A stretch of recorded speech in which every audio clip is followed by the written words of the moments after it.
So this is the fishbug.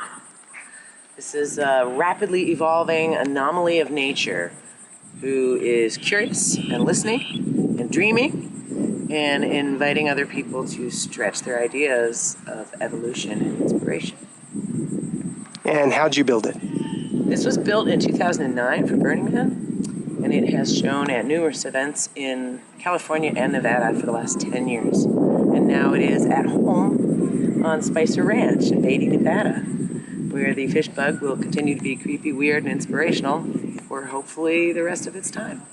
So the fish bug shows kind of mammothy tusks and a big glowing brain into which we frequently project its thoughts or maybe the patterns of its ideas.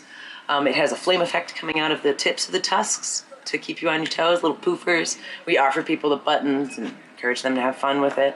The interior is kind of this rib cage that that you may walk through, and it has these hanging panels with this woven texture that traps the sound and the air and kind of makes a cozy feeling chamber. We invite people to kind of make themselves comfy inside, hang out. The pneumatic and propane systems up the spine allow the side panels to move with pneumatic power through those air shocks at the same rate as the flame effects above change their state from low and blue to high and yellow. So you hear all of the systems pushing gas through it. You hear the sound of the flame change at the same time as you feel and see the side panels of the bug breathing just a little, just rhythmically. So it kind of overall gives you this like very subtle but very determinate feeling of life happening, even though you know it's a trick. How long did it take to develop? This is a very complicated idea. Well, we banged it out. It's kind of a piece of shit, actually. We banged it out. It was a Burning Man thing 10 years ago. You know, we've done better design work and better construction since then. But a whole lot of very intrepid beginners learned to weld on this thing and, gave of their most valuable resources, their time and their expertise and their love and their willingness, and volunteered. And we made it in a series of months. And then various people have updated it and done things to it over the last 10 years. And it definitely needs a lot of love, like all big art. But it's still funky. People are still getting something out of it. So are there people here who can fix it? The Southern Nevada Regional Gathering Community, which is based out of Vegas, has a wonderfully motivated set of people in it who are interested to look after it, maybe try new things with it, which is the best thing that can happen to a piece of sculpture. Yeah. Love and maybe even evolution. I've been making art ever since I started making anything. I never wondered what I was going to be when I grew up. I did wonder how I was going to pay my bills, which I still wonder sometimes. But I've always made things, especially out of cast-off materials. And I was fortunate enough to go to a place where I could learn to study art, at which time I started studying metalworking. So I followed up that education with some trades classes and got some professional jobs making things and learning how to fabricate. At the same time, I moved to San Francisco and started making art in a collective studio. And that community was already part of the local Burning Man community. So I was doing street theater puppets at very large scale in Berkeley, and I was working out of a metal shop in San Francisco, and got into the Burning Man community. What I wanted when I went to school was to really kind of push my abilities, but also push the function of art in the world. I was really turned off by people making art to hang over the couch and to show in the White Wall Gallery. It's great for some people, it was not for me. So when I came west and found SRL and Burning Man, I knew this is the kind of community I wanted to work in because I was hoping to make stuff that had a less predictable function in the world. And also I needed to set things on fire and blow stuff up. So were you a member of SRL and you were I was not. I have known many people who are part of SRL. I even got to work on one of their shows. And I have deep, deep, great respect. But I got involved in making art for Burning Man faster than I found SRL. And that event gave me an opportunity to work at the scale and with the level of experimentation that I couldn't find as readily in the rest of the world as a person without very many resources.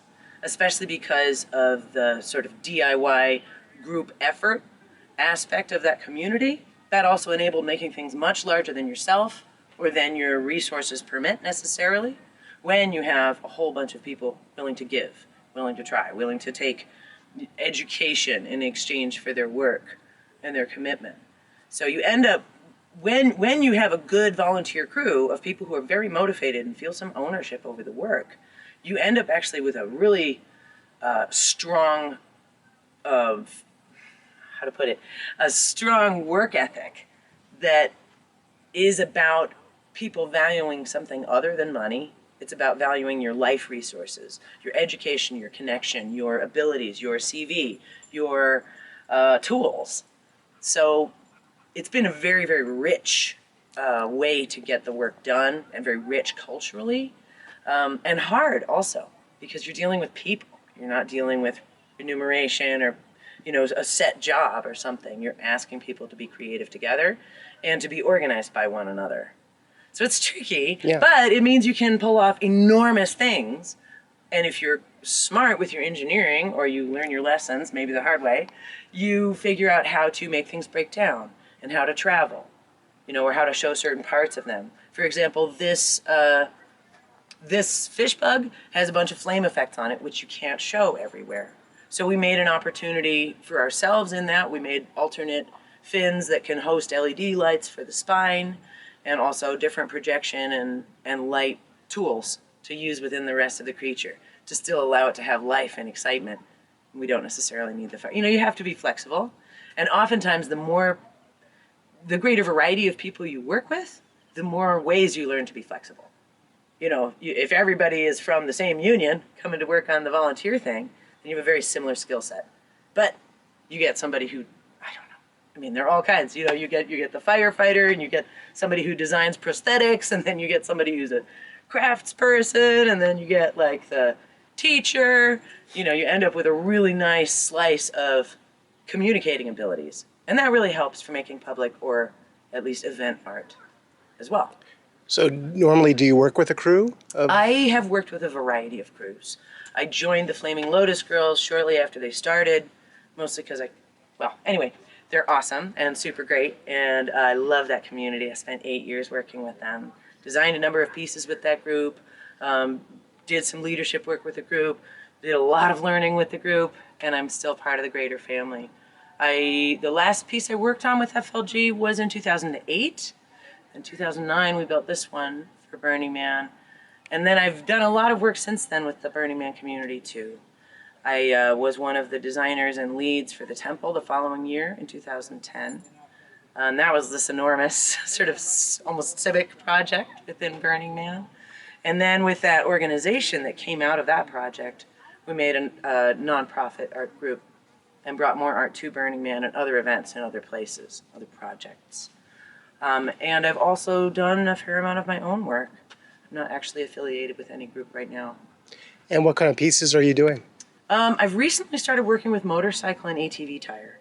So I've done a few different projects for a couple of art cars.